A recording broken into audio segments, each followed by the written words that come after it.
মাসের ব্যবধানে প্রথমে হারালেন বাবাকে, তারপর দাদাকে, আর এখন বোন ক্যান্সারের সাথে লড়ছে। তবুও মাঠে আগুন ছুড়লেন দেশের হয়ে। এটা শুধু ক্রিকেট নয়, এটা আকাশদ্বীপের জীবন যুদ্ধ।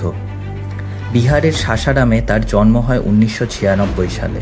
ছোট্ট পরিবার, সীমিত আয়। ক্রিকেট তখন স্বপ্ন নয়, বিলাসিতা।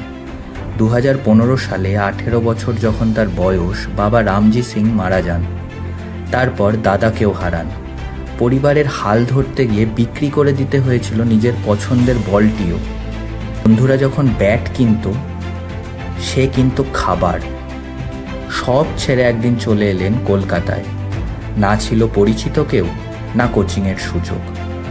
দিন রাত এক করে চালিয়ে গেছেন প্র্যাকটিস। কেউ চিনত না, তেমন কেউ পাত্তা দেয়নি। তবু হাল ছাড়েননি। একটাই বিশ্বাস, এই ক্রিকেট বলই ঘোরাবে ভাগ্য। এখানেই পথ দেখান রণদেব বোস, বাংলার প্রাক্তন পেসার, যিনি আকাশের গতি আর স্পিরিট দেখে তাকে গড়ে তুললেন। রণদেবের কোচিংয়ে আকাশ শিখল পেস বোলিংয়ের নতুন শিল্প। 2019 রঞ্জিতে ঘটে গেল তার ডেবিউ। রণদেবের গাইডেন্সে আক্রমণাত্মক স্পেল আর স্পিডে করে নিলেন বাজিমাত। তারপর আরসিবিতে ডাক, কোহলির নজর কাড়লেন। 2024 টেস্ট ডেবিউ ভারতের হয়ে ইংল্যান্ডের বিরুদ্ধে, আর ডেবিউ ম্যাচেই তুলে নিলেন 3 উইকেট। দেশ বুঝে গেল নতুন এক আগুন এসেছে পেস বোলিংয়ে। কিন্তু ক্যামেরার আড়ালে ছিল আরও বড় এক লড়াই। 2025 এজবাস্টন টেস্টের পর যখন চেতেশ্বর পূজারা তাকে জিজ্ঞেস করলেন এই পারফরমেন্স কাকে উৎসর্গ করবেন, আকাশদ্বীপ নির্দ্বিধায় বললেন, আমার বোনকে। উনি এখন ক্যান্সারের সাথে লড়ছেন।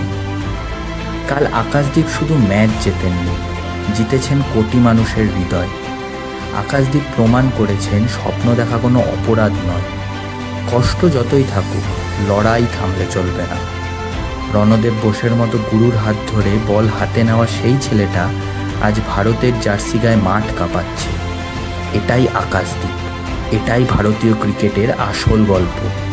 এই গল্প যদি আপনাকে ছুঁয়ে যায় তবে শেয়ার করুন। একজনের মনেও যদি সাহস জাগে তাহলেই সার্থকতা। ফলো করুন আরও এমন বাস্তব লড়াইয়ের কাহিনী শোনার জন্য। আর মনে রাখবেন, যুদ্ধ সবাই করে, কিন্তু জয়ী হয় আকাশদ্বীপের মতো মানুষরাই।